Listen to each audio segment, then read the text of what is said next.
They thought he was weak. When they dragged him to the edge of the pool, laughing, mocking, calling him names, he didn't beg. He didn't scream. He just looked at them, silent. That silence? It wasn't fear. It was focus. They shoved him in any way. But what came out of that water wasn't the same boy they tried to break. If you've ever been underestimated, this story is for you. Where are you watching from? Tell us in the comments. We love seeing how far our stories go. Don't forget to subscribe, turn on notifications, and tap into stories that move the soul. Now let's begin. Jaden kept his eyes on the water, not the boys, not their taunts, not the laughter behind him that cut through the summer air like blades. Just the water. Calm, deep, familiar. Yo, Jaden, you forgot something. One of the older boys shouted. It was Evan, captain of the swim team, quarterback of the football team, poster child of suburban pride. His smirk was backed by two shadows, Tyler and Mason, equally cruel, equally amused. Jaden stood there, his wiry frame outlined against the pool fence, his fists curled tight. He was the only black kid in the whole neighborhood, one of 3 in the entire school. His mom had moved them here for a better life, whatever that meant. New house, new school, same hate. You deaf now too? Tyler jeered, stepping forward. We told you to stay out of this pool. Go play martial arts in the mud or something. Jaden didn't flinch, didn't speak, just stared at the reflection of the sky and the water, letting their ignorance echo around him. It wasn't new.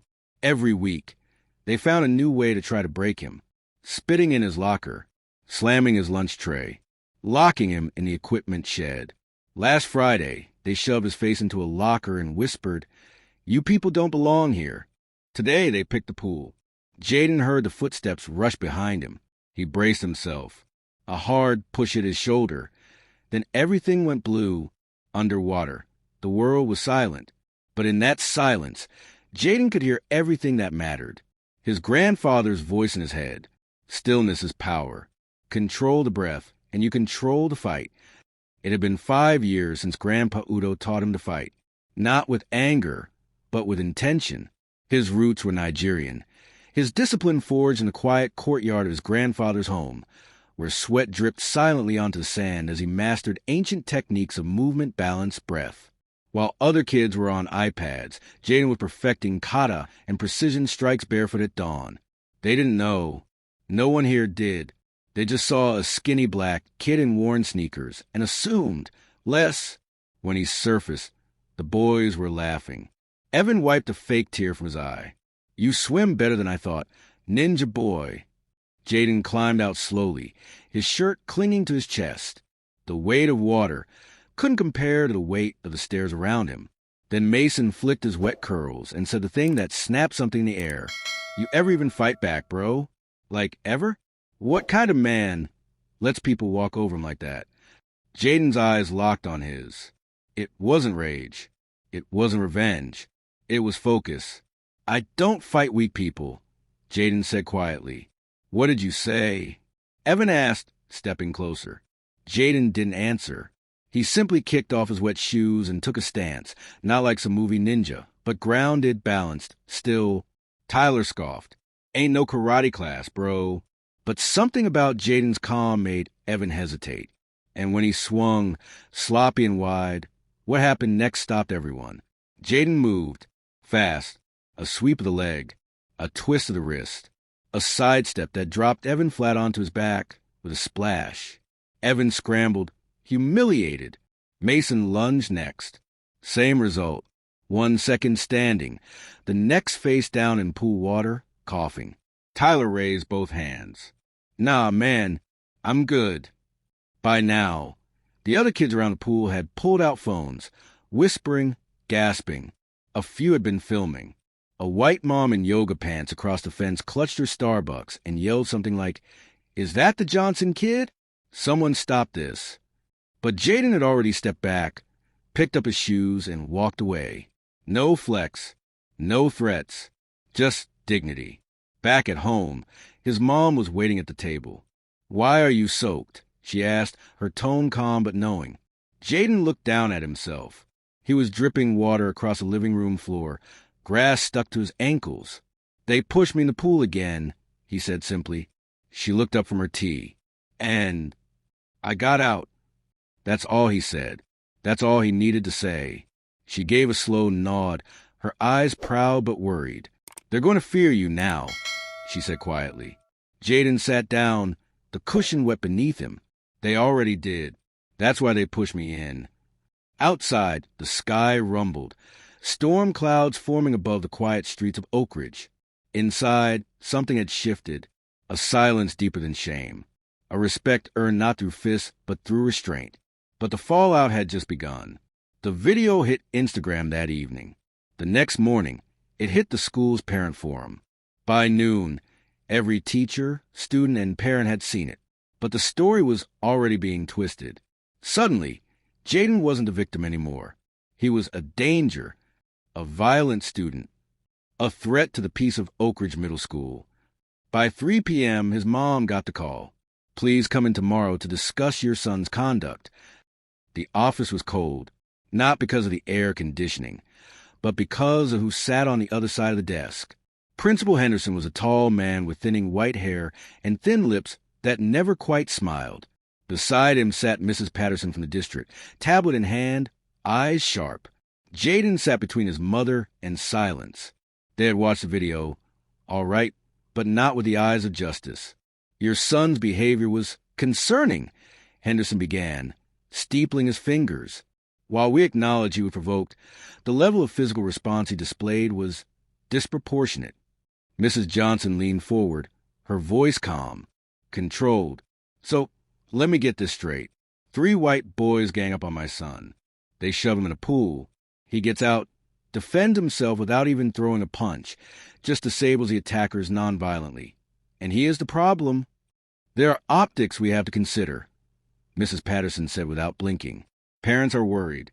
This video has escalated tensions." "No," Jaden said, his voice low but steady. "The video revealed the tension that's already here." Henderson cleared his throat. "We're recommending suspension. 2 weeks. To de-escalate the situation." Jaden's mom gave a bitter laugh. "So, punishment for survival. Got it." Mrs. Patterson shifted uncomfortably. "We'd also recommend he not return to the pool area for the rest of the year. It's a sensitive space now." Jaden turned to his mother. "Let's go." "But we haven't," Henderson started. "We're done," she snapped, rising. "And you haven't heard the last of this." Outside the school, the sun beat down hard. Jaden's mom didn't say a word as she opened the car door. It wasn't until they hit the highway that she finally exhaled. "I should have pulled you out of that school months ago," she muttered. "I saw the signs. But I wanted to believe just once that maybe it'd be different." Jaden stared out the window, arms crossed. "I'm not ashamed, Mom." She looked over, startled. "Ashamed? I did what Grandpa taught me. I didn't hit anyone. I didn't humiliate them. I just ended it." Tears welled in her eyes, but she blinked them back. "You did everything right, baby. That's what scares me. You did everything right, and they still saw you as a threat." That night, the video kept spreading, but something strange happened. People began asking questions. One girl who filmed the incident, Sophia, a white freshman, posted a new clip. In it, she said, "Y'all are calling Jaden violent? Watch the footage again. He didn't even hit them. He disarmed them. He could have done worse and didn't. That's control. That's discipline."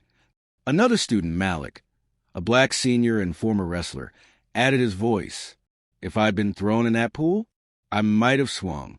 But Jaden stayed calm. That's not dangerous. That's power under control.